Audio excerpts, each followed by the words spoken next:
आज हम लेके आए आपके लिए बजाज पल्सर F250 का एक ओनरशिप रिव्यू। हमारे साथ है अमृत भाई। क्या हाल है भैया? बड़े भैया। अमृत भाई की है बजाज पल्सर F250। अमृत भाई से हम आज जानेंगे कैसी इसकी परफॉर्मेंस है, क्या इसका प्राइस है, क्या माइलेज ये रिटर्न करती है, क्या क्या फीचर्स आपको गाड़ी में देखने के लिए मिलते हैं एंड सबसे इम्पोर्टेंट क्या इसकी सर्विस कॉस्ट आती है। तो चलिए शुरू करते हैं आज का वीडियो। अमृत भाई let's cut to the chase. Yes sure.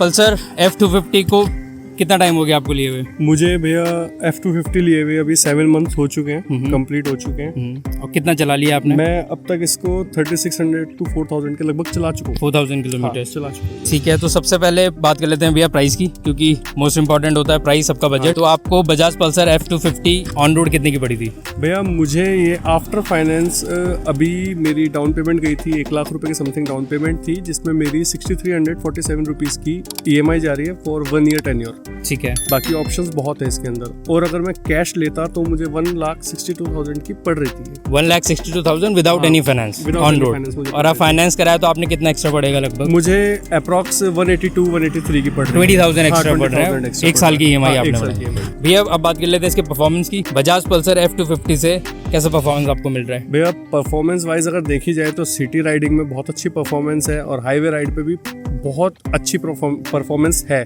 मैं ये नहीं कह सकते कि आप अग्रेसिवली इसको भगा सकते हो, लेकिन अगर आपको एक नॉमिनल स्पोर्ट्स बाइक चाहिए अपने हिसाब से कि आप नॉमिनल चला सको, नॉमिनल स्पीड, तो बहुत अच्छी परफॉर्मेंस आपको दे देगी। लो एंड टॉर्क इसमें है नहीं, हाई एंड टॉर्क भी इतना अच्छा नहीं है। मिड एंड टॉर्क बहुत अच्छा है। अगर आप मिड एंड टॉर्क के फैन हो तो बहुत अच्छा टॉर्क मिलता है इसमें। सिटी में एक्चुअली मिड एंड टॉर्क ही ज्यादातर यूज होता है। तो अगर सिटी के लिए किसी को स्पोर्ट्स बाइक चाहिए, हाँ सिटी के लिए अगर आपको स्पोर्ट्स बाइक चाहिए, प्रॉपर स्पोर्ट्स बाइक, तो आप इसकी तरफ जा सकते हो। ओके एंड जैसे जितना इंपॉर्टेंट इसका परफॉर्मेंस पिकअप होता है, उतनी अच्छी ब्रेकिंग भी होनी चाहिए, राइट? क्योंकि आपको रुकना भी पड़ेगा उतनी जल्दी। तो इसकी ब्रेकिंग परफॉर्मेंस कैसी है? ब्रेकिंग भैया ऐसी है, डुअल चैनल ABS में ये बाइक आती है और सिंगल चैनल में भी अवेलेबल है, बट कोई फायदा नहीं है। अगर सेफ्टी पर्पज से देख रहे हो आप तो डुअल चैनल में लेना ही प्रेफर करना, राइट। और ब्रेकिंग बहुत अच्छी है। प्रॉपर ब्रेकिंग मैंने करी है, जैसे मैं राइड्स करता हूँ तो मुझे बहुत अच्छी ब्रेकिंग लगती है इसकी बाइक, रेदर देन 220 से अगर आप कंपेरिजन करोगे तो बहुत अच्छी ब्रेकिंग है इसके अंदर। ओके, तो अमृत भैया जैसे हम बाइक लेते हैं स्पोर्ट्स बाइक स्पेशली, हाँ जी, तो एग्जॉस्ट साउंड काफी मैटर करता है, क्योंकि एग्जॉस्ट साउंड रहता है तो परफॉर्मेंस को उसकी और बढ़ा देता है। हाँ। तो इसका एग्जॉस्ट साउंड आपको कैसा लगा? मुझे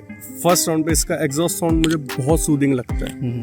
मतलब मैं प्रॉपर ये बता सकता हूँ कि अगर आप रैप करते हो टनल के अंदर स्पेशली, तो सुपर बाइक से कम तो मुझे अब तक नहीं लगी। सीरियस नोट है, मतलब सुपर बाइक का फील देता है। हाँ, पूरा फील देता है, प्रॉपर फील देता है। एक बार सुन लेते हैं कैसा इसका एग्जॉस्ट है। तो ये है इसका आइडलिंग साउंड, थोड़ा सा रैप करें।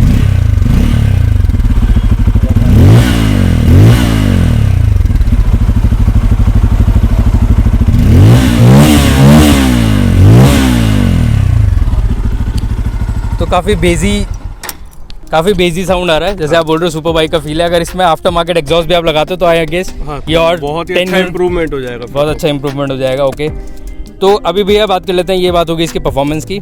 250cc बाइक जो सिटी राइड के लिए लेते हैं, वो एक मेन उनका जो प्रॉब्लम होती है वो होती है माइलेज, राइट? कि माइलेज भी अच्छा चाहिए होता है अगर आपको सिटी राइड करनी है। तो पल्सर F250 से आपको कितना माइलेज मिल रहा है सिटी में और हाईवे में? एवरेज की या माइलेज की बात अगर इसकी हम करें तो मुझे ऑन हाईवेज जो मिला है वो 30 to 32 मिला है, लेकिन मैक्स टू मैक्स में 35 तक गया हूँ एवरेज लेकर इसका। तो ये हाईवे की जो हम बात कर रहे हैं अमृत भाई, ये इस मतलब कितनी स्पीड थी? मेरी स्पीड रही होगी 80 to 100। 80 to 100 में 32 किलोमीटर पर लीटर मिला है। ओके, बट सिटीज़ की अगर बात करें तो थोड़ा डिसअपॉइंटमेंट मिल जाता है, क्योंकि 25-26 का एवरेज इसका आता है। 25-26। अगर हम बात करें KTM RC 390 वगैरह की, तो लगभग सिमिलर माइलेज आपको सिमिलर माइलेज वो करती हैं। तो थोड़ा सा बेटर हो सकता था इस मामले में। बेटर हो सकता था, थोड़ा इंक्रीज कर सकती थी कंपनी इसको। तो अमृत भैया जैसे हम 2022 में, राइट, परफॉर्मेंस भी इसका बढ़िया है, माइलेज थोड़ा सा डिसअपॉइंटिंग है। तो बजाज पल्सर F250 में आपको क्या क्या फीचर्स देखने के लिए मिलते हैं? फीचर्स के मामले में अगर मैं बताऊं भैया तो इतने कोई एडवांस फीचर्स तो नहीं दिए कंपनी ने इस बार भी, लेकिन एक एवरेज फ्यूल एफिशिएंसीज की मिल जाती है,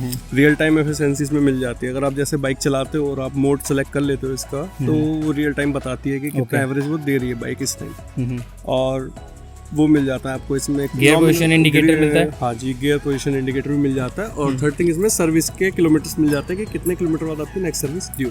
अच्छा, मतलब ऐसे ब्लूटूथ कनेक्टिविटी वगैरह तो नहीं मिल रही है, बट इसका जो इंस्ट्रूमेंट क्लस्टर है वो काफ़ी सारी इन्फॉर्मेशन शो करता है। तो भैया ये बात होगी फीचर्स की। अब भी बात कर लेते हैं इसे राइड एंड हैंडलिंग की, राइट? तो बजाज पल्सर F250 की कैसे राइड एंड हैंडलिंग लगी आपको? भैया इसके लिए मैं आपको सिर्फ एक ऑप्शन दे सकता हूँ कि अगर आपकी हाइट 5'10" से ऊपर है, आप टॉल राइडर हो, तो आपको प्रॉब्लम्स आ सकती है, क्योंकि इसका पोस्चर इस तरीके से बनाया गया है कि आप टॉल राइडर होने के बाद कमर में दर्द जरूर करवा लोगे। ओके। लेकिन हाँ, 5'10" से कम में हो तो राइड बहुत अच्छी है, only for rider. Pillion support बिल्कुल नहीं है, पिलियन की राइड बिल्कुल बेकार है। मतलब पिलियन की सीट कंफर्ट इतना अच्छा नहीं है? नहीं, सीट बिल्कुल कंफर्टेबल नहीं है, बेसिक सीट है, मतलब स्प्लेंडर में अच्छी आ जाती होगी शायद। अच्छा। लेकिन इसका पिलियन में कोई सपोर्ट नहीं है। ओके, तो राइड एंड हैंडलिंग में बात कर रही है भैया, तो राइडर जो सीट है इसकी, उसका कंफर्ट कैसा है? उसका comfort for me it's good. बाकी ये है कि 100-200 किलोमीटर तक तो इंसान आराम से चला सकता है। अच्छा, आप इसको लॉन्ग रूट पे लेके गए हो अभी तक? हाँ, मैं इसको लॉन्ग रूट पे लेके गया हूँ। मैं लास्ट ट्रिप 600 किलोमीटर के अप्रॉक्स था, तो उसमें मुझे इतनी प्रॉब्लम्स नहीं हुई, लेकिन एक टाइम के बाद तो प्रॉब्लम शुरू हो जाती है, 200-250 के बाद तो हो जाती है। मतलब 200 किलोमीटर तक कंफर्टेबल है, कोई इशू नहीं है। ओके, और इसका राइड एंड हैंडलिंग हम जैसे बात कर रही हैं, तो सस्पेंशन सेटअप कैसा है? मतलब जैसे पॉट होल्स में बाइक कैसे रहती है? सस्पेंशन की अगर इसकी भैया बात करें, सस्पेंशन बहुत अच्छा है, स्टिफ भी नहीं है और स्लो भी नहीं है, नॉमिनल सस्पेंशन है, लेकिन आपको फील नहीं होगा।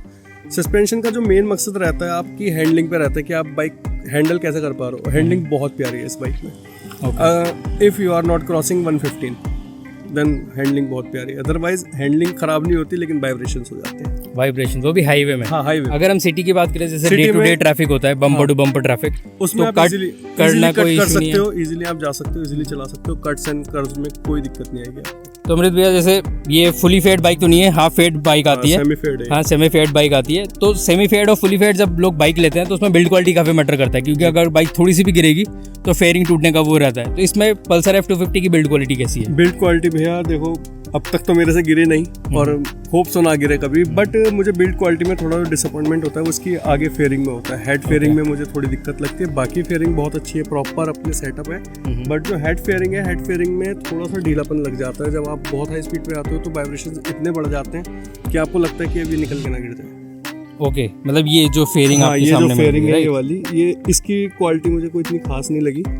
प्रॉपर कर सकते थे कंपनी थोड़ी कॉस्ट और बढ़ा के, लेकिन इसको कंपनी ने करा नहीं। जैसे वाइब्रेशंस आप बोल रहे हो भैया, तो वाइब्रेशंस सिटी में मतलब कितने हजार आरपीएम के बाद आपको देखने के लिए मिलेंगे? वाइब्रेशन सिटी में आपको मिलेंगे अप्रॉक्स 8000 के बाद। 8000 के बाद? वो मतलब बहुत कम ही लोग 8000 ऐसे हर चलाएंगे। कोई जाता नहीं है, Right. लेकिन ये है कि हाईवे पे तो 8000 पे आपको दिख ही जाते हैं, लेकिन सिटी में इतने वाइब्रेशंस नहीं है गाड़ी में। एंड वाइब्रेशंस होती भी है तो मेनली हैंडल बार्स पे या कहाँ पे होते हैं? नहीं, फील आपको कहाँ होगा? फील आपको, क्योंकि आप जब इसको चलाते हो तो आपका लेग यहाँ आ जाता है, तो जो वाइब्रेशन ये हिलता है तब आपके लेग पे फील होता है सिर्फ। ओके, हैंडल वगैरह पे इतना वाइब्रेशन नहीं आता। ओके। तो अमृत भैया, बाकी सब ऑलमोस्ट हमने कवर कर ही लिया है, बट नेगेटिव पॉइंट्स कभी इसके कवर कर लेते हैं, क्योंकि जब कोई बाइक लेता है तो उसको कुछ ऐसे पॉइंट्स पता होने चाहिए जो डील ब्रेकिंग बन सकते हैं उसके लिए। बिल्कुल। तो बाइक को अभी जो आपने 7-8 मंथ चला लिया है, क्या कुछ नेगेटिव पॉइंट्स है लगे नेगेटिव आपको? पॉइंट्स देखो भैया, मेन इसमें क्या है, एक तो पिलियन सीट, पिलियन कंफर्ट नहीं है। तो अगर बिल्कुल कोई comfort ऐसा नहीं। देख रहा है जिसको मतलब 2 लोग चलाना है, फैमिली है या कोई डुअल राइडिंग चलाता है, तो उसके लिए तो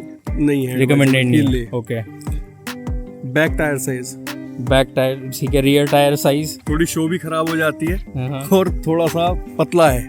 मतलब 130 सेक्शन का मिल रहा है, आपके हिसाब से कितने सेक्शन का होना चाहिए? इसमें कम से कम 150 के समथिंग का होना चाहिए था। पूरी ओवरऑल बाइक को तब सूट करता है? हाँ, तब सूट कर जाता है। तो ये जैसे भैया आप बात कर रहे हैं कि रियर टायर साइज थोड़ा सा पतला है, तो आपको लीनिंग वगैरह में कोई इशू होता है? लीनिंग वगैरह में वैसे इशू कोई नहीं होता है, बट ऑन हाई स्पीड अगर आप लीन कर रहे हो देन फिर आपको प्रॉपर ब्रेकिंग के बाद ही करनी पड़ेगी। आप डायरेक्ट लीन नहीं कर सकते, क्योंकि पतले टायर की वजह से बाइक एक तरफ स्लिप हो जाती है। ओके, ठीक है। और कोई नेगेटिव पॉइंट? नेगेटिव पॉइंट भैया एक ही बता दिया, पिलियन राइडर भी है इसका। थर्ड नेगेटिव पॉइंट इसकी वाइब्रेशन है। वाइब्रेशन, लेकिन वाइब्रेशन इतना मैटर नहीं करती, क्योंकि 110 के बाद आनी शुरू होती है, तो 110 तो आजकल कोई जाता नहीं है एकदम से, बट जाएगा तो।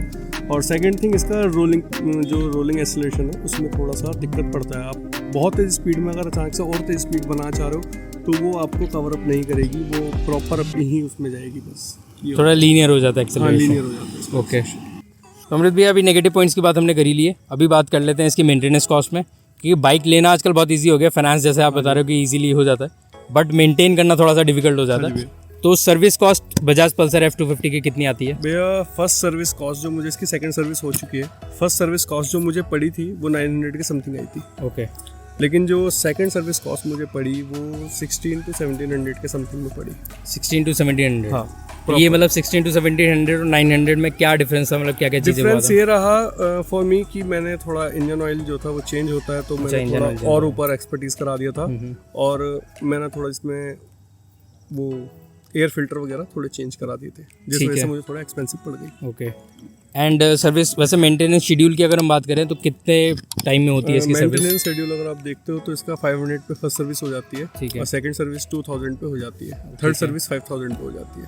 ठीक है, मतलब 5000 में वन। 5000 या फिर आपका 5 मंथ्स या जो भी अर्लियर हो उसका। अच्छा, 5 मंथ्स या 5000 किलोमीटर में एक बार इसकी सर्विस होती है, और एक सर्विस की कॉस्ट, फ्री सर्विस की हम बात करें 17 to 1800, हाँ, आ जाती अगर पेड सर्विस की हो तो 23 to 2400 हाँ, लगभग ऐसे आएगी।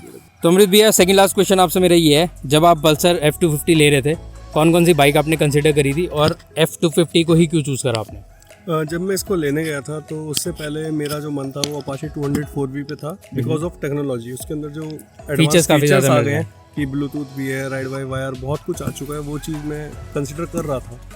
बट समहाउ मेरा थोड़ा प्लान चेंज हुआ, तो मैंने एक और बाइक इसके साथ अपाचे 200 के बाद मैं D250 देखी, डोमिनार 250 भी देखी।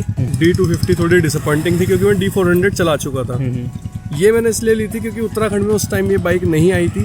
ये फर्स्ट डे इसका लॉन्च के बाद वेटिंग पे थी बाइक, और ये पहली ही बाइक मेरी उत्तराखंड में निकली थी। अच्छा। मेरे बाद जिसने भी ली होगी वो मेरे बाद ली होगी, बट Okay. ये मेरी फर्स्ट बाइक थी मयूर बजाज पे। एक तो अचीवमेंट था कि फर्स्ट बाइक इन उत्तराखंड है, एंड Right. सेकंड थिंग एकदम न्यू लुक था, हर चीज़ बिल्कुल चेंज होके आई थी। पल्सर ने अपना DNA छोड़ के कोई नई चीज़ करी थी, तो मुझे एक प्रॉपर अच्छी लगी थी कि हाँ, एक स्पोर्ट्स बाइक भी हो जाएगी और थोड़ा राइडिंग कंफर्टेबल हो जाएगा। राइट। तो अमृत भैया, लास्ट क्वेश्चन मेरा आपसे ये है, क्या आप दूसरों को बजाज पल्सर F250 रिकमेंड करोगे?